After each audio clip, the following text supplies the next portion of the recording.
চাঁপাইনবাবগঞ্জে জমে উঠেছে আমের বেচাকেনা। এ নিয়ে আরো জানাতে সহকর্মী তারেক রহমান আমাদের সাথে যুক্ত হবেন। তারেক, আপনি নিশ্চয়ই আমাকে শুনতে পাচ্ছেন। তারেক, জানাবেন এখন জেলায় কি কি আম বিক্রি হচ্ছে, ক্রেতা বিক্রেতারা কি বলছেন?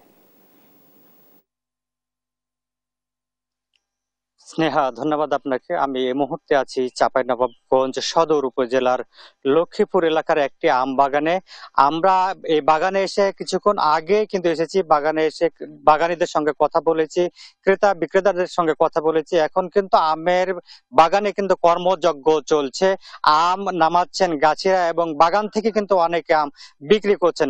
চাঁপাইনবাবগঞ্জে কিন্তু সারা বাংলাদেশের বিভিন্ন জেলা থেকে ব্যাপারীরা আসছেন, তারা বাজার থেকে এবং বাগান থেকেও কিন্তু আম কিনে কিনে নিয়ে যাচ্ছেন, কিনে কিন্তু সারা দেশে সরবরাহ করা হচ্ছে। এই মুহূর্তে কিন্তু বাগান থেকে বিশেষ করে হিমসাগর, খিরসাপাত যেটাকে আমরা বলি, এই আমটি কিন্তু জিআই পণ্য হিসেবে স্বীকৃতি লাভ করেছে। তারপর ল্যাংড়া বিভিন্ন গুটি জাতের আম নামানো হচ্ছে। 1500 থেকে 3000-এর মধ্যে সব আম কেনা বেচা হচ্ছে এখানে চাঁপাইনবাবগঞ্জের বাজারগুলোতে।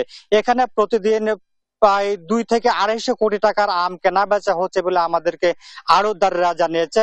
তবে সম্প্রতি সময়ে একটি নৈরাজ্য চলছে চাঁপাইনবাবগঞ্জের আম ওজন নিয়ে।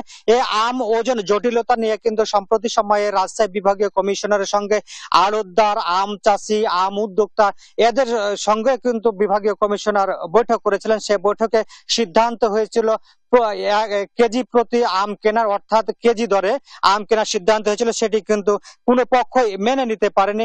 এখনো কিন্তু 52 কেজি 54 কেজিতে জেলা জুড়েই কিন্তু আম আম বেচা কেনা হচ্ছে বলে আমাদেরকে জানিয়েছেন। তবে স্থানীয় প্রশাসনের সঙ্গেও আমাদের সঙ্গে কথা হয়েছিল। তারা বলছে কি আমরা চেষ্টা করছি বাজারে যে নৈরাজ্য দূর করা যায়, তারপরও তারা কিন্তু স্বাভাবিক করতে পারেনি। তবে এই নৈরাজ্যের কারণে কিন্তু চাঁপাইনবাবগঞ্জের আমের কিছুটা হলেও দর পতন হয়েছিল এবং এ নিয়ে কিন্তু ক্রেতা বিক্রেতা উভয়ের মধ্যে অসন্তুষ্ট বিরাজ করছে বলে আমাদেরকে জানিয়েছেন।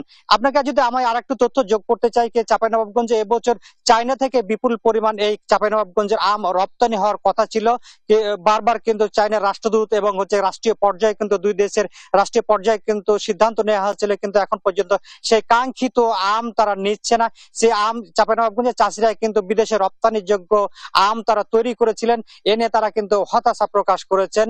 তবে সব মিলে যত দিন যাচ্ছে তত কিন্তু চাঁপাইনবাবগঞ্জের আমের বাজারে জমে উঠছে। ক্রেতা বিক্রেতারা উভয় দাম পাচ্ছেন এবং প্রায় কয়েক লক্ষ মানুষের কর্মসংস্থান সৃষ্টি হয়েছে। জি স্নেহা, এই ছিল আমার কাছে চাঁপাইনবাবগঞ্জের আম বাজার থেকে সর্বশেষ পরিস্থিতি।